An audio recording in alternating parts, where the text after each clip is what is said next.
Hello, and welcome to episode 42 of the Wayward Skein podcast. I'm going to try to move as little as possible so that I don't make the box that the laptop is sitting on jiggle. So, today is Monday, May 6th. It has been a heck of a week and a very, very long weekend. Both my kids had doctor's appointments on Friday, so I took Friday afternoon off. By Friday night, we all thought it was Saturday. So it made for a very hectic week and weekend. Last week was nuts at work, so it was really crazy. So anyway, there was a lot of that, and I'm trying a different location. You're in my bedroom. Apparently the slightest movement will make the box jiggle, so hooray for that. The window's open, so you may hear some of my neighbors or some people at the bus stop being a little bit stupid.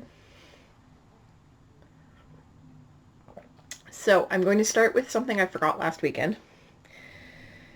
I'm such a bad podcaster, I swear. I have got some birthday shout-outs for April. April's over. Too late. Too bad, so sad. But I felt really bad, so I will read them off today. Happy birthday to Liz FM. Lopsum, who is Melissa, Yarn Wall Knits, Sweet Knits 1997, who is our friend Rachel at Night Owl Fibers, Queen Schmooze, Knitter 4753, Smurfan, Haydor, Hello Kitten, Ms. Liz CA2, Duffy Lou Designs, Angela C, Knitting for Fun, Kneader C, 60 Shirley, Fox and Box, Grapes Among Melons. I love these usernames, guys. Always Happy Feet.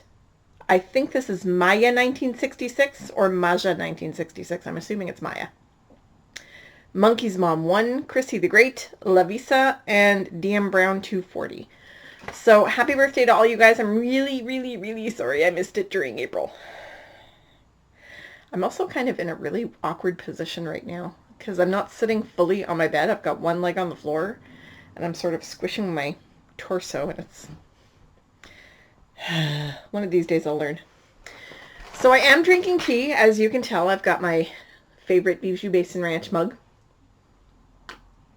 And you guys may have heard, if you follow Bijou Basin on Instagram or Facebook, Carl and Ellie have decided to retire. So they have a couple of new things in the works. Today they released their butterfly collection yarn. Gorgeous, gorgeous colors. I would highly recommend checking it out. I think it's on their Lassa Wilderness, but I could be wrong. They've also got some new stuff coming in from Mode Knit Yarns, I think. And they've got a couple other new things planned, so stay tuned for that. But basically, the festivals they're going to be going to this year, they're only going to be going to festivals until they run out of stock. So that's sad news for us knitters, but great news for Carl and Ellie. This was a second career for them. If you ever get a chance to see them at a festival, chat them up because they are extremely interesting people. Brilliant, brilliant people. It was quite the departure for them to decide to raise yaks.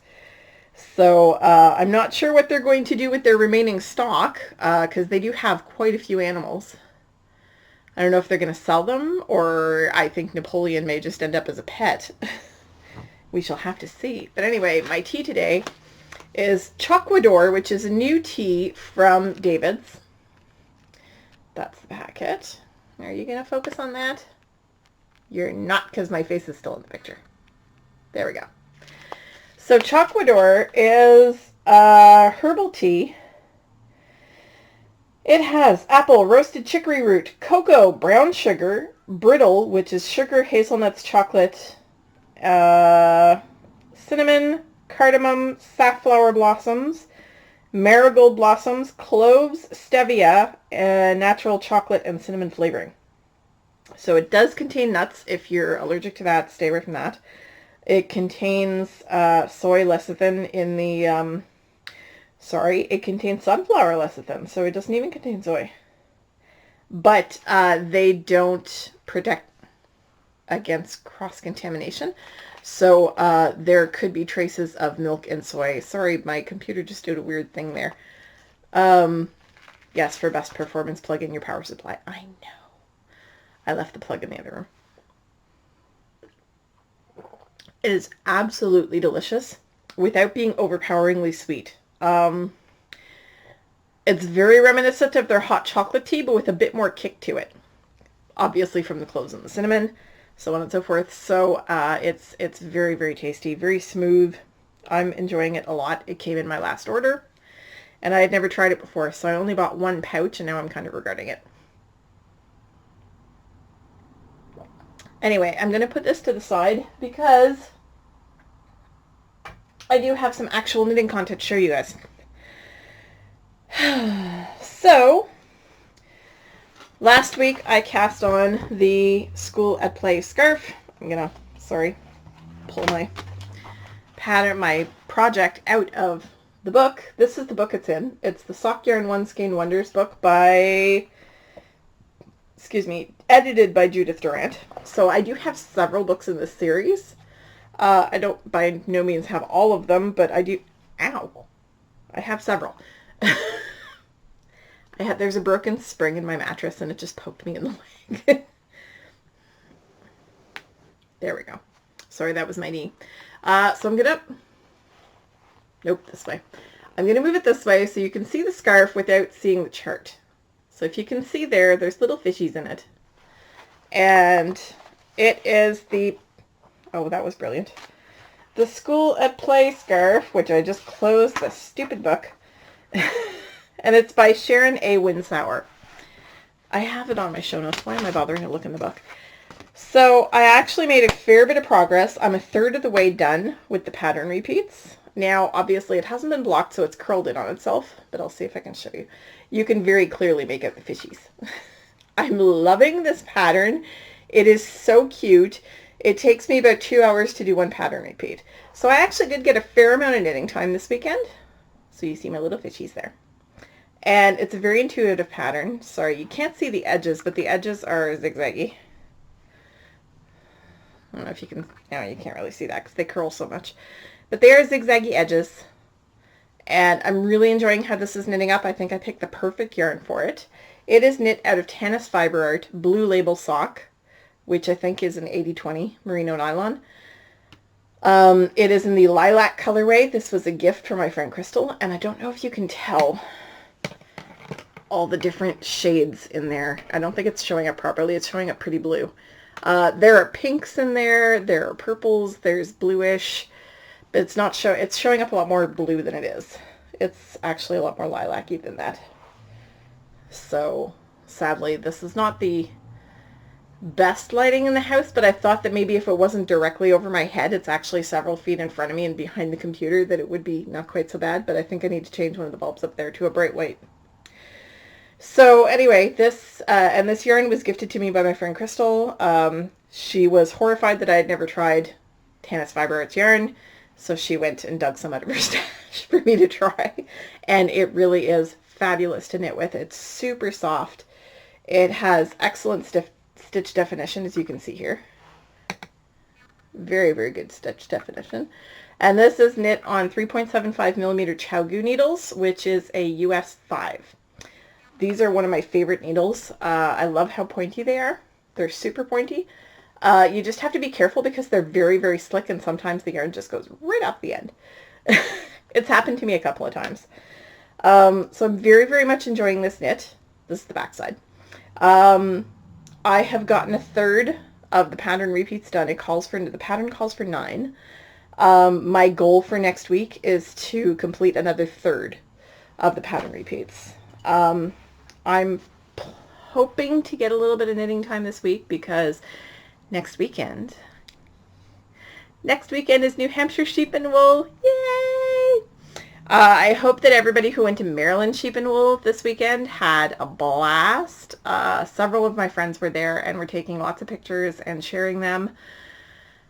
Minerva Turkey, Shannon, was there, and she's been posting lots of pictures on Instagram. My friend Lillian, who is Harpo 617 or 716. Sorry, on Ravelry is actually still there, I think. And she's been posting tons of pictures. I've got several friends who are there. I'm super, super excited because next weekend is New Hampshire Sheep and Wool, for which I will be driving to New Hampshire, and I will be staying with Sarah, who is True Canuck Girl, the Canadian knitter. I will be shooting some footage. She and I are sharing a hotel room, so she will definitely appear on camera. We're also going to be spending time with Mandy, who is Mandy Pinecone Crafts podcast, our friend Jessica, who is Sarah Nova Crafts podcast, and our friend Jen, who is the Storm Coast podcast. She is Storm Coast, the Uncreative Crafter podcast. Christy of Fiber Stash is going to be there vending, obviously. So we're going to be hanging out with her a little bit, and her husband and her kid. And, there's going to be a lot of fun stuff going on and shenanigans, and there will definitely be a short Trader Joe's trip on the way down. I won't have time on the way home, so that's my big plans for this weekend. I took Friday off, so I leave first thing Friday morning. I drive to Burlington, hit the Trader Joe's, and then drive the rest of the way to Nashua, where our hotel is. Also, where our friend Jess used to live. She now lives like a town away or 2 towns away. So I'm super, super excited about that. If you are interested in coming, the festival is Saturday and Sunday. It is 168 Old Milford. That doesn't look right. 168 Old Milford Road, Brookline? I don't think so. That doesn't sound right. I think it's 34 something or other. Anyway, that's not the address. Look it up. I'm a terrible podcaster, I tell you. That's even on my show notes. I have the wrong address on my show notes. But that's okay, because I'll be driving in with Sarah. So that's our excitement for next weekend. I will be taking some video, probably with my phone, because I did not buy myself a tablet so that I could record on location. I thought about it. And ultimately, when the network card in my laptop failed, it became time for a new laptop, and a tablet just wasn't going to cut it. So I didn't get the new tablet, so I will be taking some video with my phone. My son promises me that he can show me a faster way to download the videos off my phone, or upload the video. I don't know. Is that up or down? Up. Up. This is far too technical for me. He was telling his friends after Friday night, he went to see Endgame with his best friend. He was supposed to go with me, little poop. So he went with his, and I'm shaking the camera again, sorry. So he went with his best friend, and when they got back, he's laughing with his friend that he had to explain what solid state drive was to me. And his friend was like, seriously? Dude, you're a computer technician. Duh. I don't know as much as you. And I mean, he didn't have to dumb it down for me or anything. He explained it and I understood. Nah. So I was pretty insulted by that. I mean, geez, I'm 43. I'm not 70. So I'm totally joking about that because I know a lot of 70-year-olds who are a heck of a lot more computer savvy than I am. My mother is not one of them. But there are several out there who are far more computer savvy than me. So I want some more tea because it's really, really good. There is some sugar in this. There is also stevia, but there is sugar in this. So I know I shouldn't be drinking it, or too often anyway. I have to control myself with it and be good and not overdo it. Because I try to mitigate the amount of sugar that I'm eating in my diet. Today was a complete fail because there's no food left in the house, so today was a pizza emergency. So I've had a piece of pizza and now I'm having a cup of tea with sugar in it. I don't normally sweeten my tea, so unless it already has sugar in it, I don't add any. But, what else is there to talk about? I will be honest, I haven't watched a single podcast this week, and I know that Sarah has been recording regularly on her Steeped in Books channel. I think Andrea the Cat Lady posted an episode at the beginning of the week, And sorry, my monitor keeps shutting itself off because I don't have the battery turned on. I think that may have just glitched in the recording. What I was saying was I don't have my computer plugged into its cord right now, so it keeps shutting the monitor off. Anyway, so next weekend, sheep and wool. Well, this weekend, sheep and wool. And then it's going to be a quiet several weeks until I go to Chicago in the middle of June. We're probably going to drive down the Sunday of June. I think it's June 17th. Rob has some friends from down there. I think they live in Milwaukee, who are coming up here for a few days. They're coming up for a long weekend with their kids. They want to do some touristy stuff. Rob is coming up at the same time so we can play tour guide. And when they leave, we're going to drive down. My son and I are going to drive down to Chicago with Rob so that we can help him work on the house. Rob got a job. So he started today. Today was his first day at his new job. I cannot tell you where he works because I don't know. But we're very excited. He's especially excited. And so I hope it went really well. And yay! Oh, I can tell you what I've been watching. I'm still reading Becoming by Michelle Obama. I zipped through a lot of it on the trip to Chicago.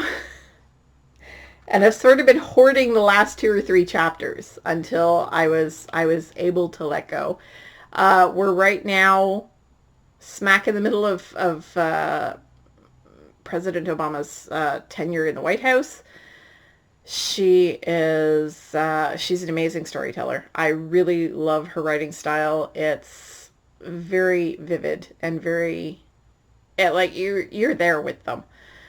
And it's a lot of insight into the personality of the people who occupied the White House for 8 years. I think it's a really fascinating glimpse that we don't normally get into that. We certainly didn't with the Kennedys. There have been some later broadcasts, such as The Crown, that have revealed that perhaps JFK's personality was not always sunshine and roses. To put it delicately, I don't want to lose my entire viewership, so I'm not going to go insult JFK. But there were, the implication was there that perhaps he was not the nicest man to be married to, at least. I don't know. I didn't know the man, obviously. I wasn't even born yet. But we don't generally get a sense of our leaders' personalities from press briefings and speeches and... Okay, I think with the current one we do. It's not always a good thing either.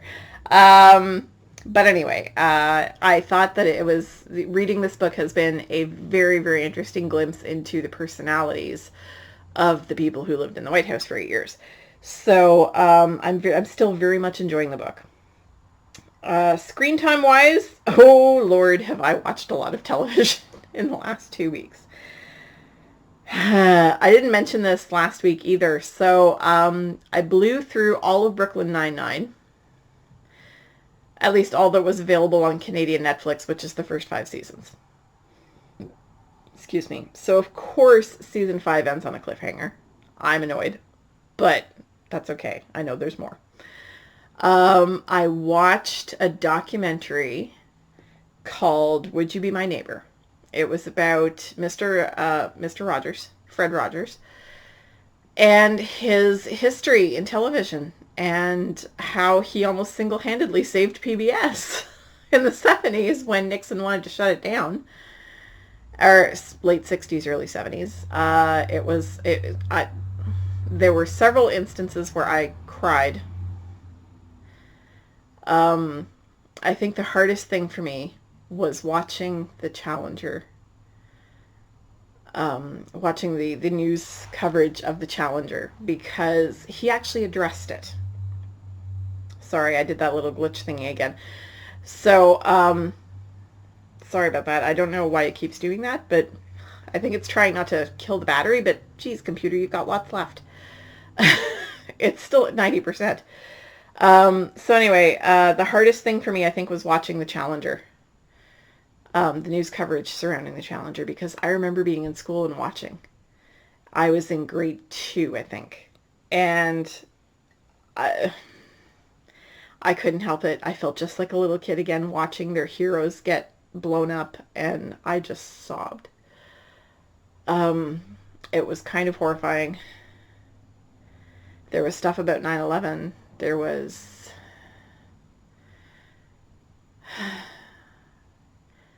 I had to watch this. I grew up with Mr. Rogers' Neighborhood on TV. It started in the 60s. I was born in the mid-70s. It was going strong. I believe there was a break for about 5 or 6 years where he tried to do other things, and ultimately came back to Mr. Rogers' Neighborhood in the 80s. It was difficult to see some of the things that he pioneered that we have now regressed on, like equality for Black people and other people of color, equality for gay people and trans people, and every flavor of queer, gender fluid. These were things that were important to him. Although he was not accepting at first of gay people being open. There was a character on his show, on Mr. Rogers' Neighborhood, who is gay. The gentleman who played him. I mean, they all used their real names anyway, except for Mr. McFeely. But Francois Clemens, I think he was the postal guy? Was he a police officer? No, he was a police officer. So Officer Clemens, the gentleman who played him, Francois Clemens, is in fact openly gay. And Mr. Rogers at one point told him, you can't live that lifestyle publicly and be on this show. Not because he himself disapproved of his lifestyle, but because he knew that it would affect his ability to do what he did. Had it come out that he had an openly gay Black man, never mind just a gay man, he was a gay Black man, on his show, the backlash would have been severe, it would have been immediate, and his show would have been done. So I think he did what he had to do to keep his show alive, but I know it was very hurtful to Mr. Clemens that he was treated that way and that he was not allowed to be himself.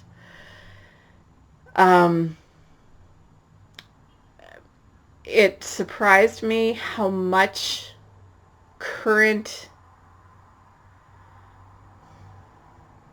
not just current events, but I mean how progressive Mr. Rogers' Neighborhood was in really hitting on important issues of the day to explain them in a way that children could understand them and could cope with them.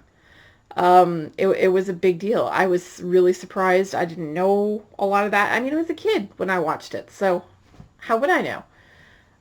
Unfortunately, it was no longer on by the time my kids came along, so they did not get to grow up with Mr. Rogers. But it's the sort of thing that I felt we definitely need more of. And I'm extremely, not conflicted, but I have to wonder how he would feel today. He would not have approved of what's going on in the United States right now. He would not have approved of what's going on in a lot of places right now. But most particularly, I don't think he would have approved of what's going on in the White House right now. It's no secret to any of you that I am not a fan of the current American president.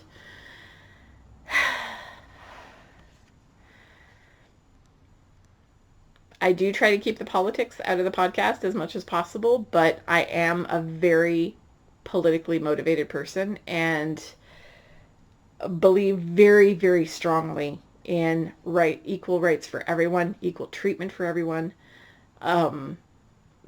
These are things that really bother me. Currently on the wall of my office, I have a photograph of a red dress. Yesterday was the National Day to recognize missing and murdered Indigenous women and girls in Canada. So their symbol is a red dress. It's hashtag MMIWG or MMNWG for Native. Because I think in the US you guys call them Native, not Indigenous. We call them First Nations, but as a people, as a group of nations, we call them Indigenous people. So anyway, that's hanging on the wall of my office. I have a pride flag hanging in my office. I'm as pasty white and I can't really say 100% straight, but I'm as pasty white cishet as you can get. And I don't understand how everybody cannot support these things. And it bothers me greatly when I see people I care about being persecuted, being picked on, being insulted, anything. It's like, no, we all deserve to have the same respect and care given to us by everyone. And I'm going to step off my soapbox now because I realize I've gone on a huge tangent. After I watched that, I started watching and blew through an entire season of Broadchurch. I had seen series 1 and 2 before. I had not seen series 3. So I watched series 3 over the weekend. And tonight, over the last 2 days, I watched Fat, Salt, Acid, Heat, which is a 4-episode miniseries about cooking.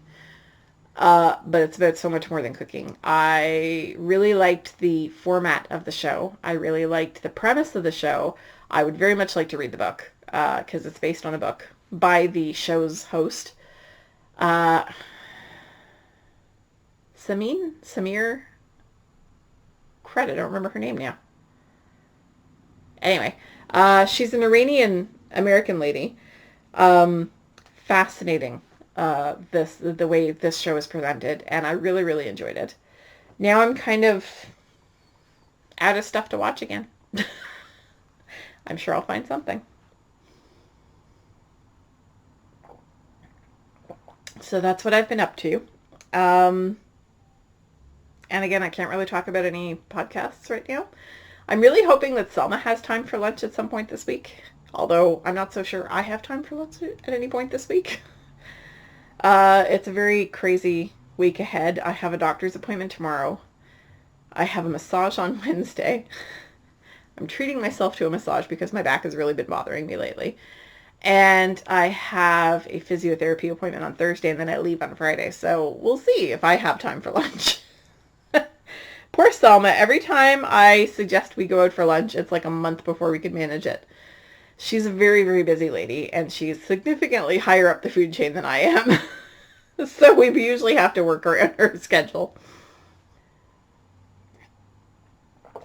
But that's all good. We only work a block away from each other, and we hardly ever see each other.